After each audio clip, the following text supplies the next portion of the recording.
This is a Fox 19 Now special presentation, Through the Lens. You may not recognize my face, but you definitely recognize my work. I'm Jason Maxwell here at Fox 19.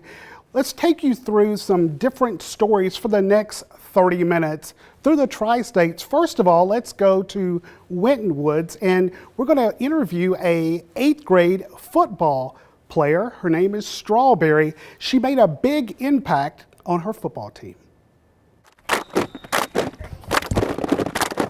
We're here for Strawberry Blankhamsey, 8th grade female football player.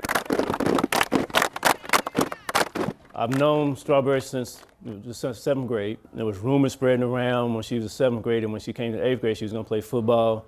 So it was like, well, we'll see when she gets here. I decided to play because I was watching everybody else play when I was a cheerleader. Well, I thought she was kidding. So I'm like, all right. She was like, I want to play football. I'm going to play football. I'm like, okay. And I'm like, well, once she get hit, she'll stop. That didn't happen. She got that contact, and it was like, it fueled her fire. What are you waiting on? I know questions have been asked about how do the boys feel about her. The boys have embraced her. They treat her like one of the guys. Even so, just by about 15, 20 minutes ago, she's looking for sleeves, and one of the high school football players say, Strawberry, I got you. And he went down there, got the sleeves for her, so they truly embrace this young lady. Like if I'm getting the ball, the line make sure they block for me. They make sure don't nobody hit me in the backfield. What makes her unique for our school is she's playing a skill position. She plays wide receiver, she plays corner, she plays safety, she plays linebacker. Basically, wherever we put her, she's going to play. Not too many girls that play it, and not too many girls that's going to get out on the field and dominate the boys. Her first time running the ball, she ran a 77-yard touchdown, and no one caught her.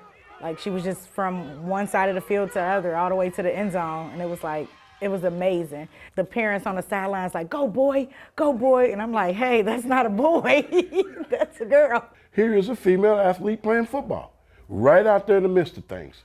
And I just say, what better way can we do to support this, to make it bigger and better? What we gonna do? Dominate! What we gonna do? Dominate! You know, not every student can make football or baseball or track or basketball.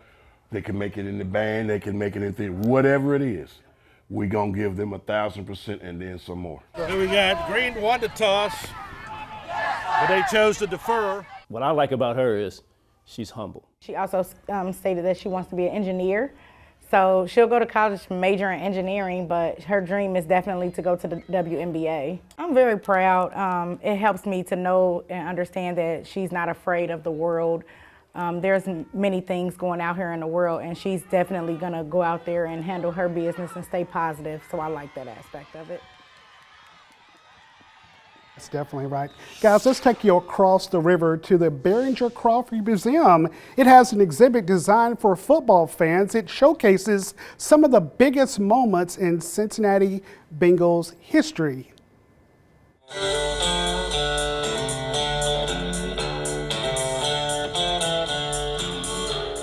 We are here to give you a little peek of an exhibit called Road to the Bengals.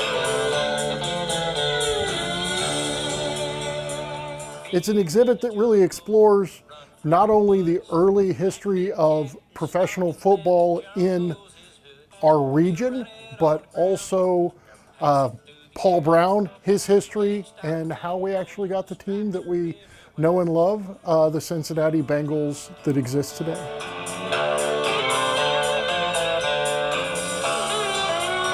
A local gentleman who is a tremendous sports collector has been talking to me about his Bengals collection for some time, and he intrigued me because not only did he have, you know, modern Bengals or even the Bengals that Paul Brown started in the late 60s, artifacts from that and autographs, but he also came across things that predate that, including autographs and photographs from the Bengals team when they were wearing things that looked like this leather helmet here.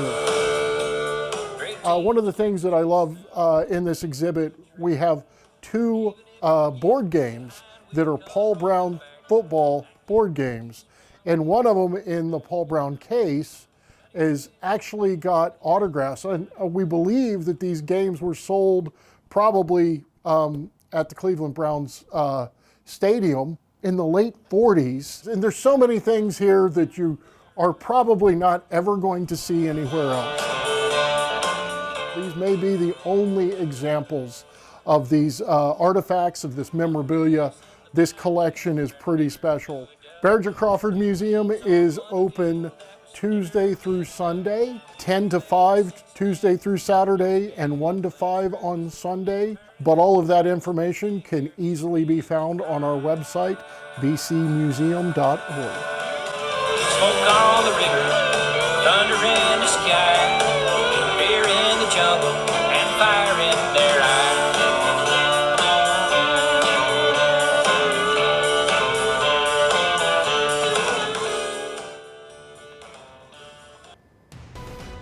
A local woman beats breast cancer will show you what she did to say thank you to the people who helped her along the way. And also, a young man in the tri-state lost 4 people that was very important to his life. We'll introduce you to the dance studio that helped him.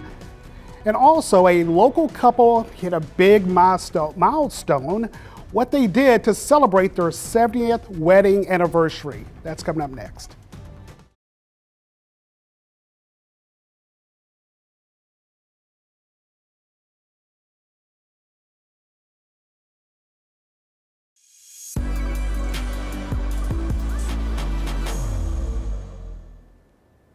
A young man named Rodney lost 4 people who he describes as his biggest supporters.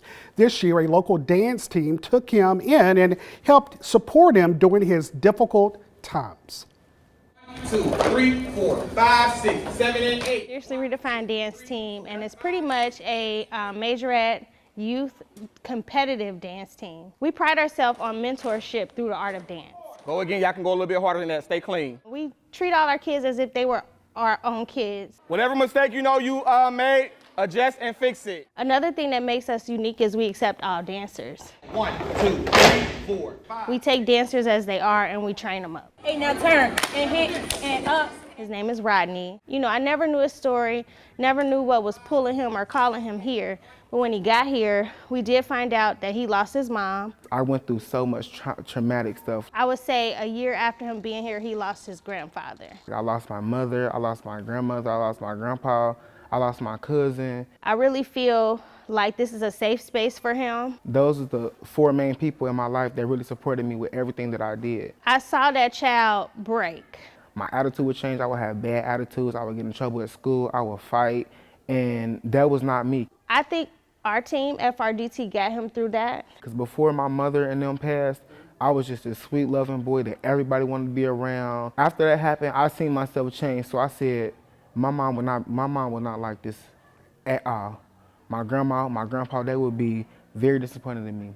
I decided to find something that I love to do, which that was dancing. He doesn't ever want to leave either. It's like a family to me. It's like my second home. Like, this is something that really changed my entire life. If I wasn't dancing right now, who knows where I'd be. All of our youth need a outlet. I feel like my mother put me here for her to be another mother for me. So she gave, like, it's like I got another chance at having like the mother experience as I'm getting older. They need something to take out their frustrations on that's positive. Anytime I'm irritated at school or something happened at school, I got practice today, I'm about to just dance it out.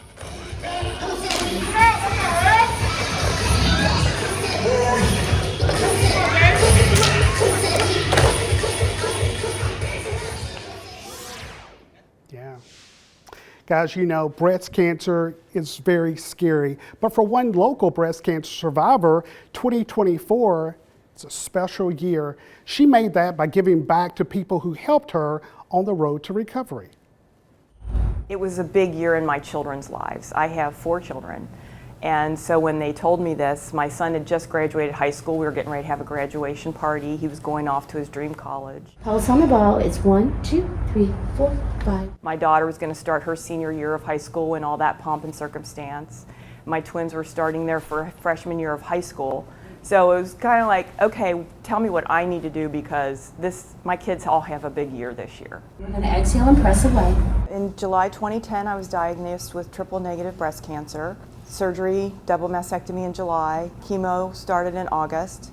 Finished right before Christmas, that week of Christmas in December. Then, reconstructive surgery, recovery, went back into the swimming pool, so I found Cincinnati Sports Club. Good, and stretch. Came upstairs and met Ann and tried out the Pilates class. We start one-on-one in her recovery, getting stronger and helping her with her, the issues that come with chemotherapy. Okay, let's do another set. It's been a journey, but her dedication and her consistency and her strength and her positive attitude has been an inspiration for all of us, including myself. For me, coming in the door in the morning, it makes me feel all centered, all ready for the day. I walk out feeling taller and stronger, and just like, then the whole day can come my way and I can conquer anything. Because of her practice and her positive attitude got stronger and stronger, and I watched her be a leader in the class. And from that, she voiced an interest in becoming an instructor and helping other people. And we spent a year getting certified in all the Pilates equipment. I'm happy to be here and be able to share, and if I can support someone through their journey, through their recovery, it's a gift and a blessing. Yeah, local couple celebrates their 70th wedding anniversary this year. We'll tell you what they said about hitting that big milestone. And guys, if you're like me, if you love cars, some car collectors, they're going to be here in the tri-state.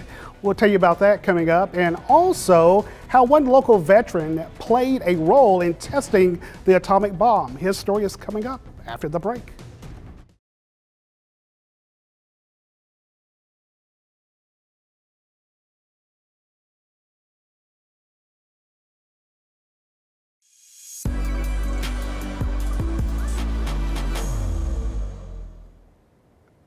The Cincinnati Cavalcade Custom Car Show held its 64th annual event.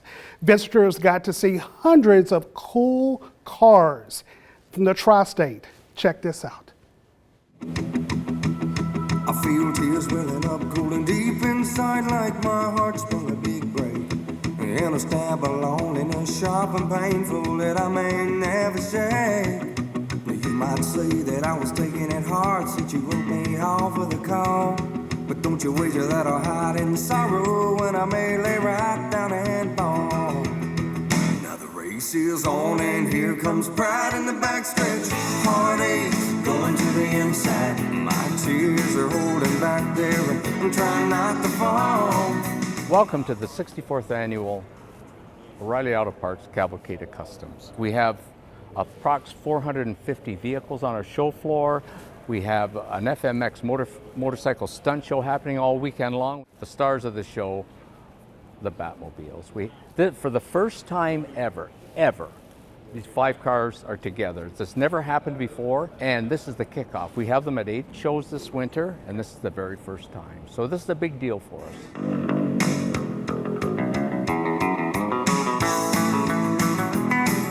We also have the championship finals, and what that is, we have 22 cars here that competed last year, and they toured to different shows, and now they're here at a shootout. It's a judge competition, and they're going to crown like the best hot rod, best custom car, best truck, and then the overall champion. So there's a judging crew for that.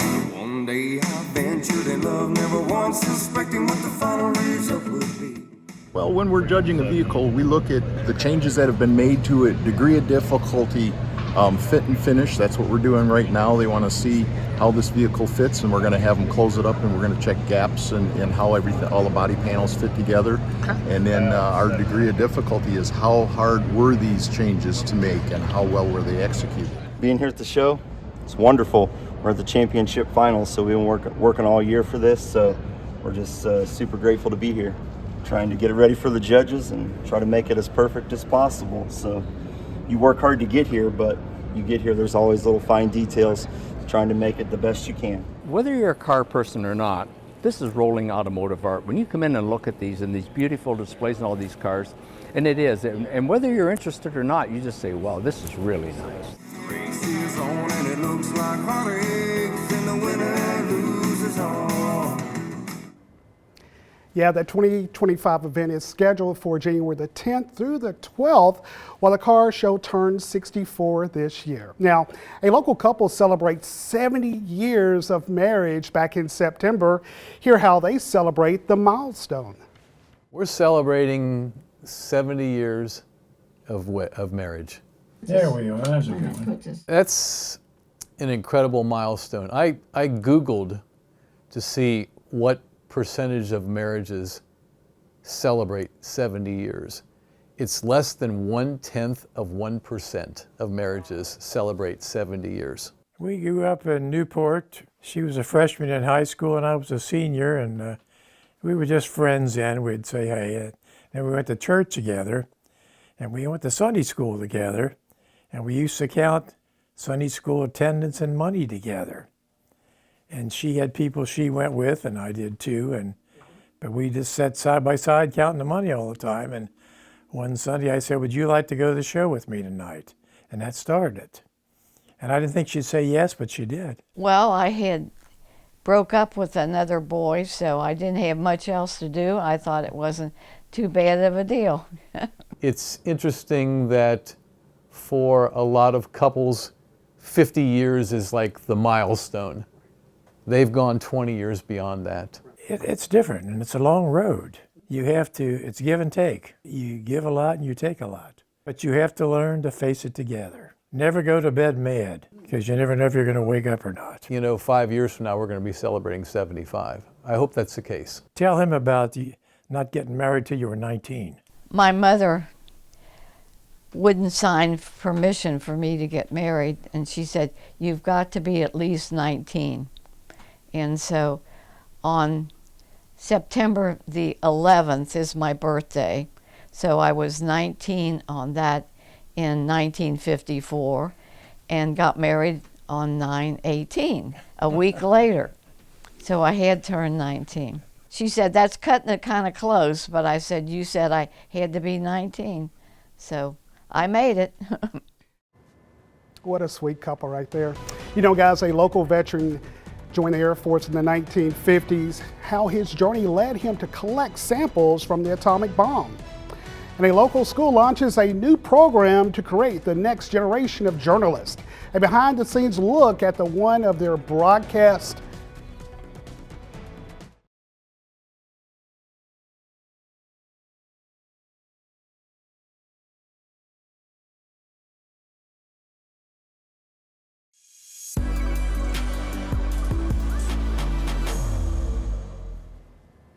You know, guys, did you know that a local Air Force veteran served a role in collecting atomic bomb sampling in the 1950s? What he said led him to be part of the Operation Red Wing. I had a couple of years at LSU, and then I got an appointment to West Point.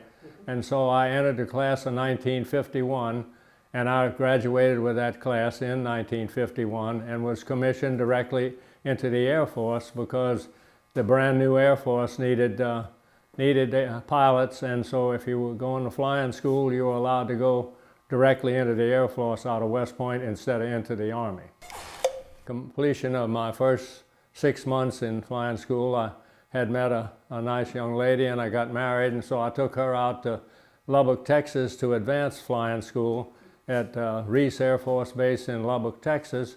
And I got my wings out there in August of 1952. I was deployed to the Marshall Islands in the South Pacific for a test series called Operation Red Wing. These are the airplanes we used to sample the clouds. These they tried and didn't work very well, so we ended up with the F-84, which is that airplane right there. The job over there was then to fly into the atomic bomb clouds after the explosion and collect the radioactive material so that the scientists could decide how efficient the bombs had been. And we would bring that material back, and it would be removed from the airplane and put in a lead box and shipped back to the United States for analysis. and I would think it would be a very dangerous mission. I wouldn't want to do it. But we were doing everything we knew how not to get any excessive exposure. We didn't have to breathe any of it because we were breathing bottled air the whole time, clean air. So we didn't get any of it inside of us. We got it up underneath our helmet and everything. We had to wash that out from the shower after we got home. And when we got back, they would go to the decontamination shack, and we'd shower until the Geiger counter didn't tick anymore when it brought it up to us. And so all of this testing and all of this stuff that I was involved in was for the purpose of making atomic weapons not only bigger, but cleaner. Because if you can hold the explosion together long enough, what's left is not radioactive anymore. But these went off too soon, and so they scattered unreacted raw material all over the place, and that's what we would collect and bring home so they could tell how much of it actually exploded. You know, guys, one local school district is offering a program that's helping to create the next generation of journalists. Here's their story. 4, 3, 2, 1. Good morning, I'm Lita. Happy terrific Tuesday, September 3rd, 2024. I'm Demaya. And I'm Brock. Welcome to the second month of Arm Leader. Here are the announcements for the day. Every morning, kids come up straight from arrival and they come up to the news. First graders through 6th grade can do the news. They have different roles, they support each other, they tell everyone the announcements for the day. Map testing is coming up in just 2 weeks. This is your chance to show how much you've grown since last spring. Make sure to get a good night's sleep so you're ready to do your best. We've been so blessed with the amazing news setup we have here. We have 2 cameras with teleprompters on them, a gaming laptop that are streaming as great as it can be, as fast as it can be. We have a little soundboard. We have iPads that students use to practice their script every day. Stay in the game and make sure you can keep your attendance ticket. Back to you, anchors. I have watched our students grow from being really shy and very quiet, coming through the doors and feeling welcome and at home at school and wanting to participate in every aspect of it. I want to do the weather reporter, and I see a lot of girls doing being on TV and doing the news. It helps our students really own their own learning. It empowers them. They recognize this is their school, so they're very, very proud of it. My favorite part of producing is helping them understand where to go and what to do during that time, and if they need help with words, I can help them. I like being an anchor because it can help me with my reading skills and how I pronunciate my words clearly.